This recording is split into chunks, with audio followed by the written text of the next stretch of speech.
Poland is voting for a new president in a pivotal election that's being closely watched by its European neighbours.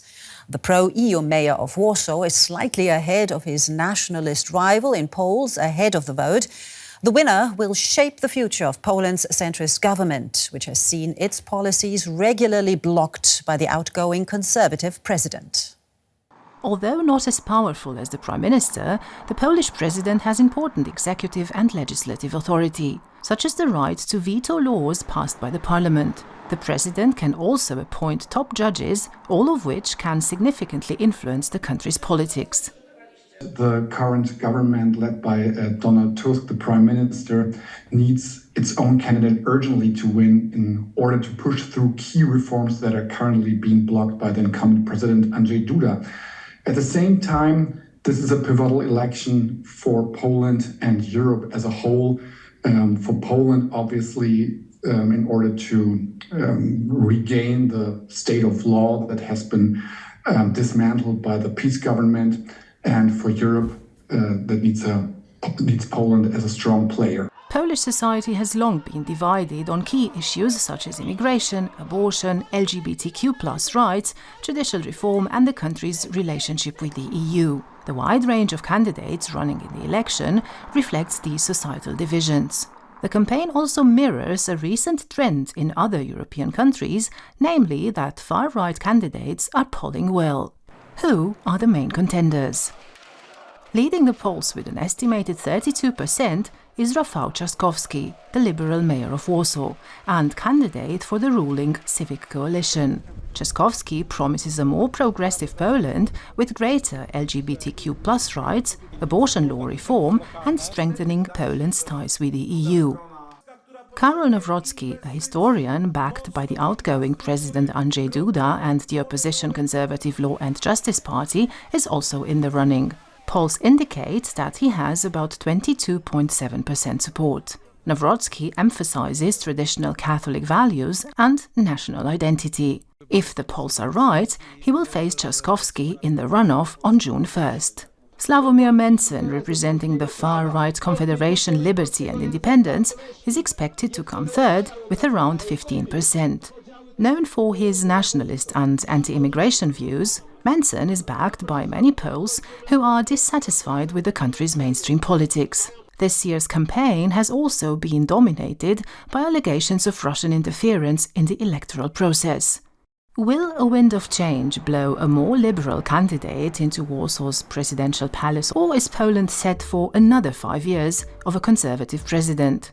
Whatever the result, the outcome is certain to shape Poland's direction, both at home and abroad, for the next 5 years.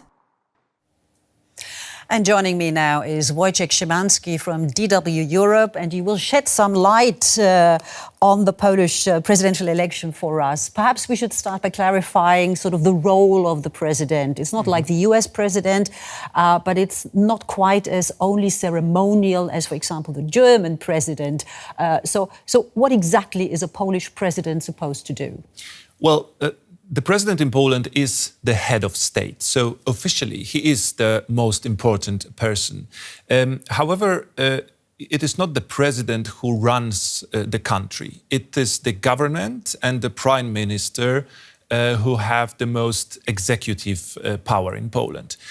But the president has some powers to make life hard for the government. Mainly he can veto, so he can block almost every bill or every law introduced by the government. And the president in Poland also has influence on the judiciary. So indeed, president is not insignificant in Poland, and yes, the president is not as powerful as an American president or a president in France, but he does have more powers than, for example, a federal president in Germany. So let's perhaps stick to sort of domestic politics. You say that the president of Poland can make life hard for the actual government by blocking bills, for example. The current government of Premier Donald Tusk obviously experienced that already. from the outgoing president, Duda. So is it in his interest to have basically Duda's favorite not replaced? Or I mean, what would it mean for Tusk's government? Well, if the right-wing candidate, Mr. Nawrocki, wins this election, he will surely do the same thing that the outgoing president, Mr. Duda, has been doing so far, which means blocking almost everything that the government wants to introduce. And this will lead to a situation that the government will not be able to introduce any major changes to the country. Poland will remain in a kind of political clinch, in an impasse for the next years. And this may be a big problem for the government of Mr. Tusk, for this liberal so-called civic coalition. And I guess this may even lead to the fall of the government of Mr. Tusk. So there's a lot at stake, not only for Poland, but also for Europe.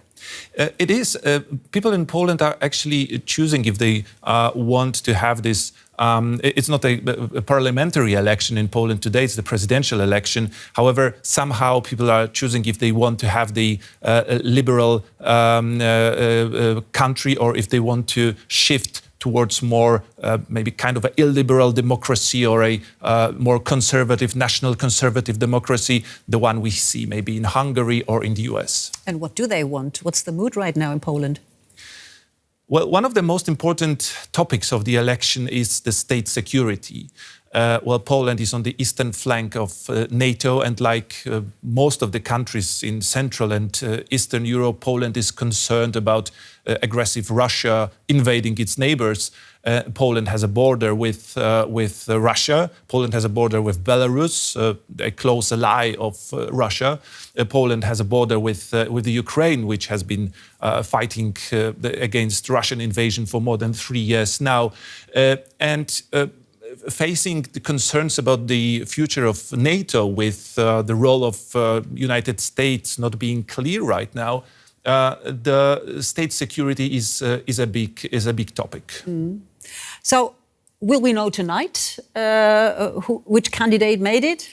I don't think so. None of the candidates will become more than 50% of the votes. Most probably, none of them will have more than 50% of the votes, and that means that probably there will be a runoff, the second round, in 2 weeks.